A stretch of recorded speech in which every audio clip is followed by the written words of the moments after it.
자, 우리 오늘부터 이제 터치 전도가 시작이 됐죠. 오늘이 무슨 터치 주일이에요? 오늘은 성령 터치 주일이에요. 자, 우리가 전도를 해야 되겠다라는 그런 마음은 우리에게 다 있어요. 주님의 명령이니까. 그런데 그게 잘 안 되잖아요. 쉽지가 않잖아요. 잘 안 나가게 되잖아요. 입술이 잘 안 떨어지잖아요.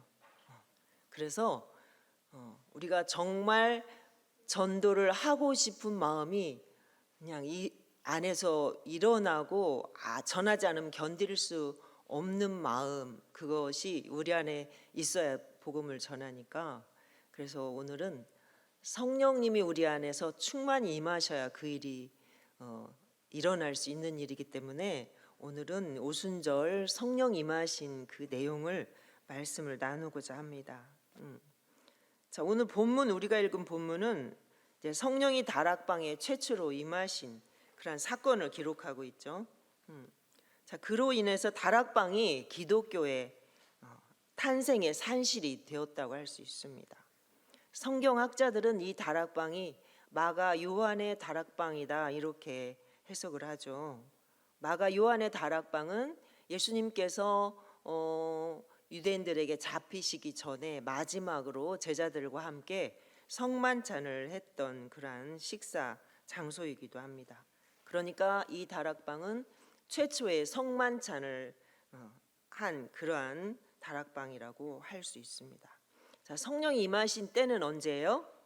오순절이죠. 오순절이 이미 임하였다 그랬으니까. 자, 오순절은 6월절이 지나고 나서 50일 만에 맞는 보리 추수 감사절기입니다. 그래서 이것을 77, 49 하고 다음 날, 그래서 77절이라고도 하죠. 7일이 7주가 지난 다음 날을 오순절이라고 하기 때문에 77절이라고도 합니다. 자, 우리가 사도행전 1장 15절에 보면 이때 모인 수가 120명이라고 그랬어요. 모인 수가 120명. 자, 120명의 예수님의 제자들이 이렇게 다 한 자리에 모인 거죠. 예수님이 부활하시고 40일 동안 이 땅에 머무셨어요.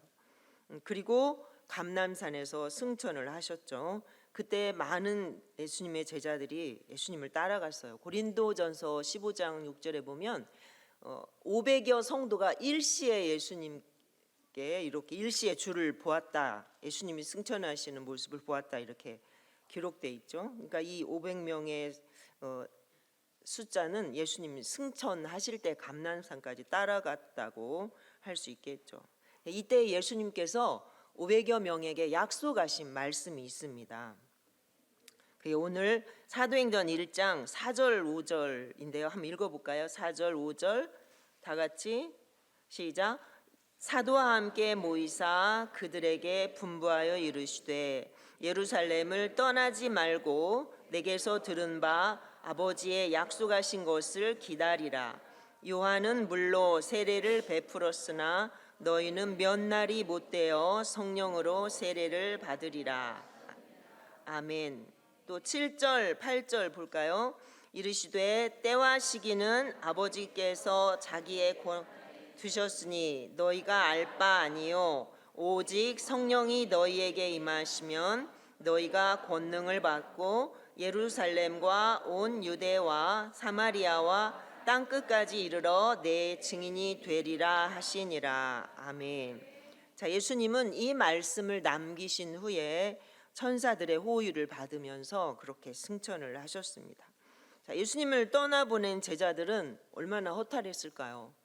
예수님은 홀연히 그냥 하늘 위로 올라가 버리셨기 때문에 하늘만 멍하니 바라다보고 그렇게 있을 때 천사들이 말을 합니다. 너희 가운데 하늘로 올리우신 이 예수는 하늘로 가심을 본 그대로 오시리라 라고 사도행전 1장 11절에 말씀을 하고 계시죠. 아마도 베드로는 이 말씀을 듣고 힘을 얻어서 이렇게 말했을 것입니다. 자, 우리 마가 요한의 다락방에 들어가서 예수님이 말씀하신 성령을 받기 위해서 기도합시다. 이 말을 들은 무리 중에 380여 명, 500여 명의 제자들 중에 380여 명은 각자 자기 길로 가고 나머지 120명의 제자들이 다락방으로 들어갔겠죠. 그리고 120여 명의 다락방에 모인 제자들은 함께 모여서 합심해서 기도했습니다. 기도하다 보니까 이제 기도회가 된 거죠. 자, 이 기도회는 누가 인도했을 것 같아요? 베드로가 인도를 했을 것입니다. 아마도 베드로는 먼저 예수님의 약속의 말씀을 상기시켰을 것이고, 예수님은 우리가 몇 날이 못 돼서 성령을 선물로 주시겠다고 세례를 받으리라 하셨기 때문에 예루살렘을 떠나지 말고 아버지께서 약속하신 성령을 기다려라, 이렇게 말을 했겠죠. 자, 예수님은 우리가 성령을 받으면 우리가 권능을 받고 예루살렘과 온 유대와 사마리아와 땅 끝까지 이르러 우리가 증인이 될 수 있다고 하셨습니다. 그러니까 우리가 예수님께서 약속하신 이 말씀을 붙잡고 우리가 기도합시다, 이렇게 회개합시다, 그리고 뜨겁게 다 같이 기도했을 것입니다. 자, 이 120여 명의 성도들은 회개하면서 예수님이 약속하신 말씀을 붙들고 전적으로 뜨겁게 그렇게 합심해서 기도를 했죠. 며칠 동안이나 했어요? 10일 동안. 10일 동안 그렇게 열심히 뜨겁게 한 마음으로 기도했을 때 놀라운 일이 벌어졌습니다. 오늘 우리가 읽었던 본문의 역사가 일어난 거죠. 성령께서 그 가운데 임하시는데 각 사람의 머리 위에 불의 혀같이 갈라지는 것들이 각각의 머리 위에 임했다라고 그렇게 말씀하십니다. 바람같이 불의 혀같이 강렬하게 각 사람을 그렇게 사로잡은 것이죠. 자, 그들은 각각 성령 세례를 받게 되고 성령 세례, 즉 성령의 충만함을 받은 것입니다. 자, 성령 세례와 성령 충만은 이제 좀 다르죠. 어떻게 다를까요? 거듭난 신자가 성령을 최초로 경험하는 것을 우리가 성령 세례 이렇게 말합니다. 그리고 그 상태를 유지하는 것, 그 상태를 계속해서 유지하는 은혜가 성령 충만이라고 할 수 있죠. 그래서 성령 세례는 한 번 일생 동안 한 번 받는 거지만 성령 충만은 계속해서 받아야 되는 거죠. 그래서 성령 세례를 성령 충만이라고도 합니다. 그러니까 성령 세례는 최초의 성령 충만이기 때문에 그렇죠. 자, 마가 요한의 다락방에서 이렇게 뜨겁게 기도했던 120명의 제자들은 성령 세례, 즉 성령 충만을 받은 것입니다. 자, 그들은 이제 다락방에 머물러 있을 수가 없겠죠. 세상으로 흩어져 나가서 각각 전도하기 시작합니다. 자, 베드로가 전도할 때에 사람들이 다 예수 믿겠다고 손들고 나옵니다. 어떤 때는 3,000명, 5,000명까지도 예수 믿겠다고 하는 역사들이 막 일어나죠. 그러다가 베드로는 공회에 잡혀가죠. 공회가 어떤 곳이에요? 예수님에게 사형 언도를 내린 아주 무시무시한 곳이잖아요. 베드로는 생각만 해도 너무나 무섭고 떨리는 두려운 그런 곳이죠. 자, 베드로가 이렇게 공회는 베드로를 잡아서 협박하고 강압적으로 예수님은 복음을 전하지 못하도록 그렇게 무릎을 꿇게 하지만 베드로는 오히려 당당하게 말합니다. 하나님 앞에서 너희 말을 듣는 것과 하나님의 말씀을 듣는 것 중에 어떤 것이 옳은지 너희가 판단하라. 나는 내가 귀로 듣고 눈으로 본 것을 말하지 않을 수 없다라고 당당하게 그렇게 외칩니다. 전에는 죽음이 두려워서 예수님을 모른다고 3번이나 부인을 했고 예수님 십자가 밑에까지 따라가야 하는 제자임에도 불구하고 예수님을 따라가지 않고 멀리 있다가 예수님을 모른다고 부인했죠. 그리고 예수님이 부활하신 것을 목격하고도 나는 고기나 잡으러 갈란다 하고 그렇게 어장으로 떠났던 베드로가 아니었습니까? 그런데 어떻게 이렇게 당당하게 담대해질 수 있을까요? 아주 당당하고 담대한 베드로의 모습으로 바뀌었죠. 그 비결은 바로 무엇 때문에? 성령 세례를 받았기 때문에 이제 성령 충만해지니까 그냥 이대로 있을 수가 없는 거죠. 오직 성령이 너희에게 임하시면 너희가 권능을 받고 예루살렘과 온 유대와 사마리아와 땅 끝까지 이르러 나는 증인이 되리라 라고 베드로 속에 그런 담대함이 생긴 거죠. 자, 성령님께서 베드로에게 능력을 주시니까 아무것도 이제 두려울 것이 없는 것입니다. 성령님을 마음에 모신 베드로는 이제 자기 마음대로 할 수가 없는 거죠. 성령님의 지배와 통치를 받아서 죽어도 두려울 것이 없는 그러한 주님의 증인이 된 것입니다. 그래서 죽음을 각오하고 복음을 전하게 된 거죠. 자, 공회는 베드로를 죽이려고 이제 어떻게 했어요? 감옥에 가두죠. 그러자 교회는 베드로를 위해서 간절히 기도하죠. 천사가 와서 베드로를 감옥에서 어떻게 했어요? 풀어주잖아요. 풀어줘요. 꺼내줬고 베드로는 또다시 전도를 합니다. 성령 세례를 받은 베드로, 이제 성령님의 마음으로 이렇게 왕으로 모시니까 죽음도 각오하는 그런 전도자가 된 것입니다. 성령님이 베드로를 그렇게 몰아가신 것이죠.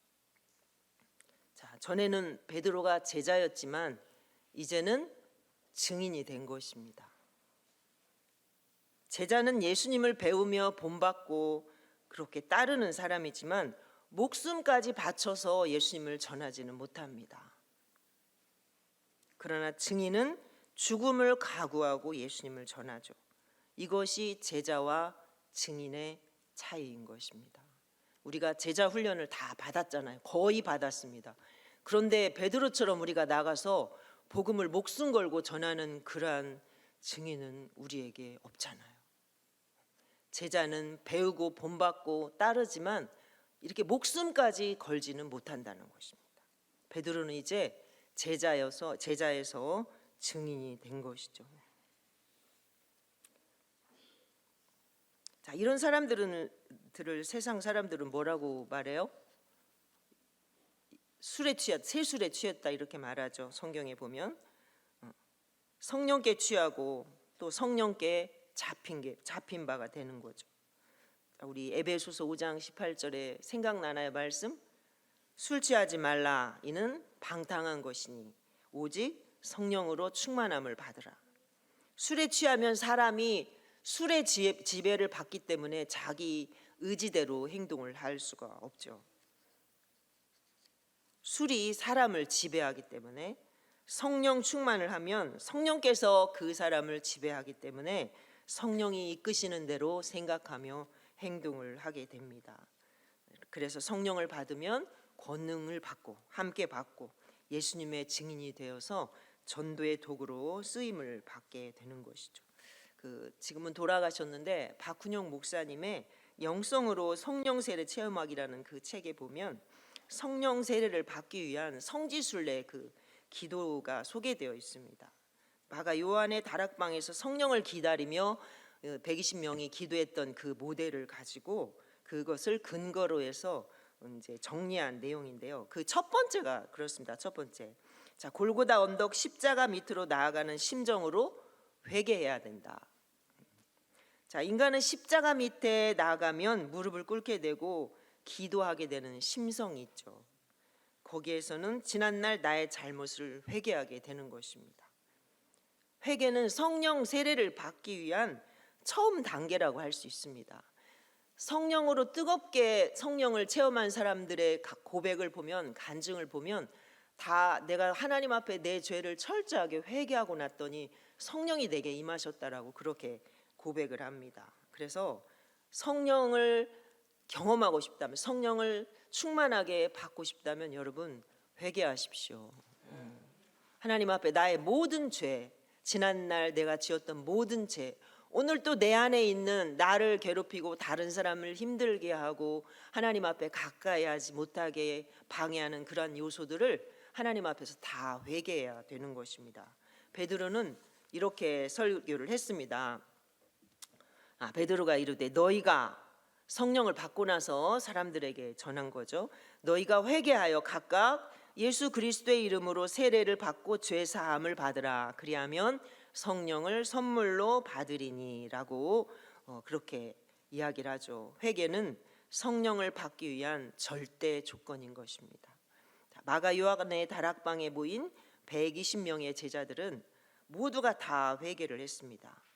베드로는 예수님을 3번이나 부인한 죄, 예수님의 십자가를 지고 가실 때 도망가 버린 죄, 부활하신 예수님을 뵙고도 옛날 어장으로 돌아가 버린 죄, 또 도마는 부활하신 예수님을 믿지 못하고 의심했던 죄, 또 다른 제자들도 모두가 다 예수님의 십자가에 달려 돌아가실 때 예수님을 부인하고 서로 내가 크다 네가 작다 이렇게 서로 그렇게 했던 모든 죄들, 이런 것들을 다 회개하고 또 회개를 했습니다. 거기 모인 모든 사람들이 다 그렇게 회개를 했습니다. 회개할 때 하나님은 역사하십니다. 자, 우리가 성령 세례 체험하기 그 두 번째 단계는 빈 무덤 부활 동산으로 나아가는 심정으로 기도에 몰입하라, 그렇게 이야기하고 있습니다. 자, 예수님의 빈 무덤 부활 동산 앞에, 예수님의 부활 동산 앞에서는 뭘 해야 될까요? 내가 예수님을 믿고 새 생명을 얻게 된 그 확신과 또 죄를 용서받은 그 확신을 가져야 되는 것입니다. 우리가 철저히 하나님 앞에 회개했다면 내 죄가 용서받았다는 그 확신인 거죠. 예수님이 십자가에서 다 이루었다 이렇게 말씀을 하셨지만 부활이 없이는 아직 완성이 된 것이 아닙니다. 예수님 십자가에서 죽으신 것으로 끝났다면 기독교는 완성된 것이 아니죠. 다 이루어진 것이 아니죠. 예수님이 부활하셔야 비로소 완성되고 이루어진 것이기 때문에 그렇습니다. 부활로 말미암아서 비로소 십자가의 모든 구속 사역이 다 완성이 되는 것입니다.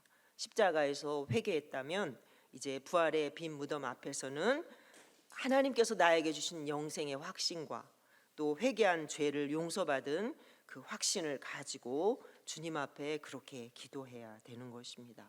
우리 요한일서 1장 9절 말씀 기억하시죠? 만일 우리가 우리 죄를 자백하면 그는 미쁘시고 의로우사 우리 죄를 사하시며 우리를 모든 불의에서 깨끗게 하신다라고 그렇게 기록하고 있습니다. 자, 회개했다면 주님의 그 빈 무덤 앞에서 확신을 가지고 죄 용서받는 그런 받은 확신을 가져야 합니다. 자, 성령 세례 체험하기 세 번째 단계는요. 자, 이제는 감람산에 올라가는 심정으로 더 기도에 깊이 들어가라, 이렇게 말씀하고 있습니다.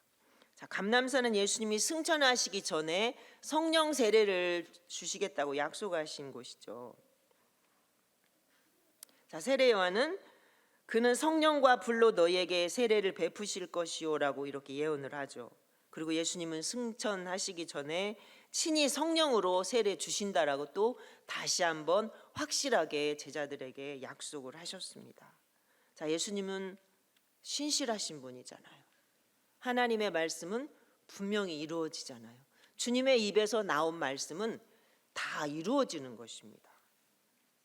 반드시 이루어진다는 사실을 믿고 그 약속의 말씀을 붙들고 깊이 기도하면서 이 약속의 말씀을 굳게 잡는 것이죠. 여러분, 우리가 왜 믿음이 흔들리나요? 뭐 신비한 것을 보고 주님의 음성을 듣고 이런 것 너무나 중요하고 신앙생활에 아주 큰 힘이 됩니다. 그러나 그거는 잊어버릴 때가 있고 지나갈 때가 있고 다시 또 없어지는 것이지만 하나님의 약속의 말씀은 어제나 오늘이나 내일이나 내가 볼 때마다 한결같이 동일한 말씀인 것이죠.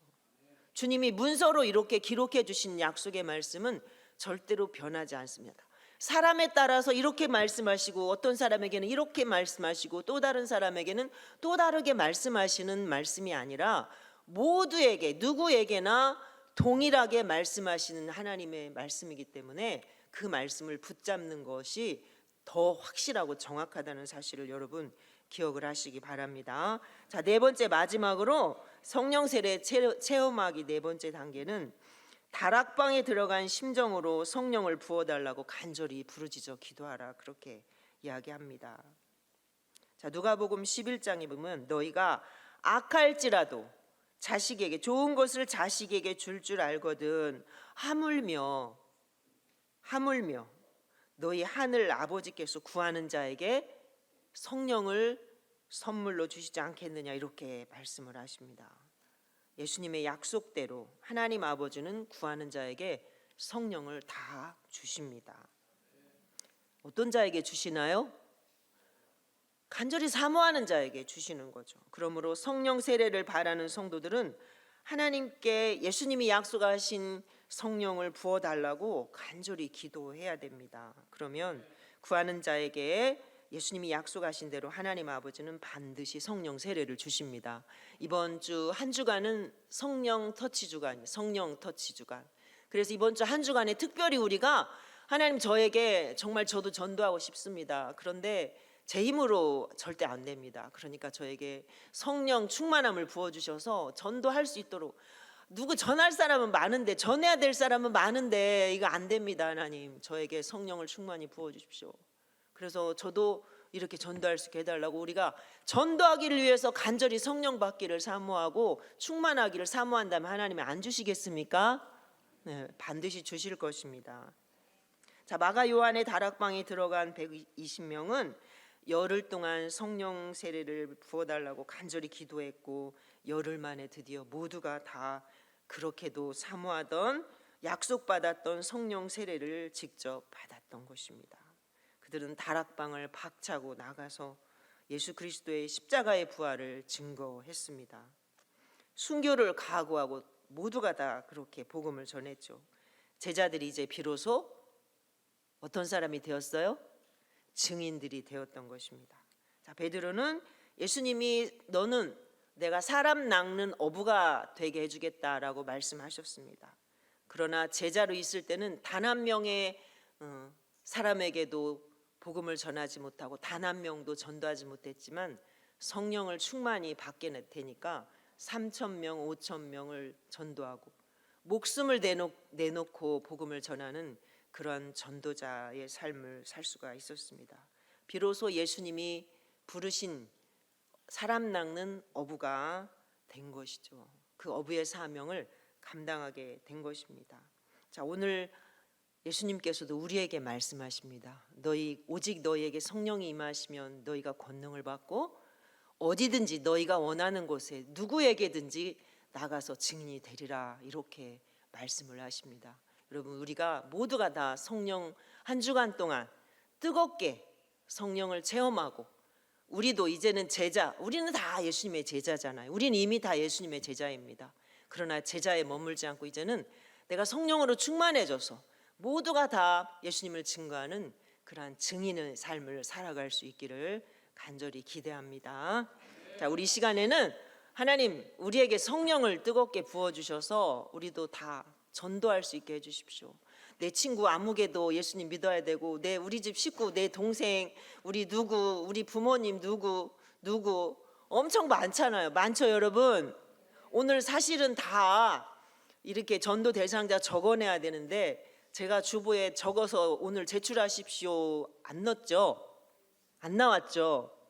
그러니까 한 번도 지금 안 적어내셨어요. 가실 때 주보에 들어있는 거 거기에 적어놓고 내놓고 가시고 다음 주에 또 한 번 넣을 거예요. 그러면 한 주간 열심히 기도하고, 오늘 못하신 분들은 한 주간 열심히 기도해서 내가 이번에 누구누구 전도할지 거기다 기록해 가지고 다음 주에 제출하시고 계속해서 명단은 제출해 주셔도 됩니다. 이것을 위해서 하나님 저에게 성령을 좀 부어 주셔야겠습니다. 하나님께서 이거 해주셔야 되겠습니다. 오늘 새 가족 정말 처음으로 예수 믿겠다고 교회 오신 분이 한 분 계시고요. 두 분은 이제 기존에 다녔던 분인데, 우리 전민우 목사님 장모님이시더라고요. 딸 사위 보내고 장인어른이 오셨어요. 근데 오늘 제가 이렇게 손잡고 가면서 식사하는데 너무 맛있게 잘 먹고, 처음 오는 분이 식사하는 거 쉽지 않잖아요. 근데 막상 먹고 보니까 너무 좋아하더라고요. 그래서 올 때마다 밥 먹고 가라고. 그래야 이 성도의 교제가 되지. 그분은 저는 등록하기 전에 사실은 제가 1:1 교육을 다 시켰어요. 그리고 지난주 한 주간 건너뛰고 오늘 등록하는데, 공부 마쳤을 때 너무 뜨거웠지만 이게 또 계속 시간이 지나면 식잖아요. 그래서 또 오늘 등록을 했는데 너무 제가 기뻤고, 전도한 분도 기쁘고 자기도 좋아하고 저도 너무 기뻤어요. 그래서 제가 그분에게 한 마리 잃어버린 양을 99마리 놓고, 멀쩡한 양 놓고 한 마리 찾아다니는 예수님이다. 당신이 그 한 마리다. 천국에 지금 잔치가 열렸다. 제가 그랬더니 너무 좋아하더라고요. 그 기쁨을 우리가 매주마다 좀 느꼈으면 좋겠습니다. 이 터치전도 기간에. 그래서 주님 그 기쁨 나도 좀 누리고 싶어요. 그러니까 우리에게 성령을 충만히 부어 주십시오 하고 우리가 한 주간 뜨겁게 기도하고 오늘 이 시간에는 하나님 우리 모두가 이런 체험을 할 수 있게 나도 증인되고 싶어요. 우리 한번 간절히 우리에게 성령 부어 달라고 한번 다 같이 한번 기도하겠습니다.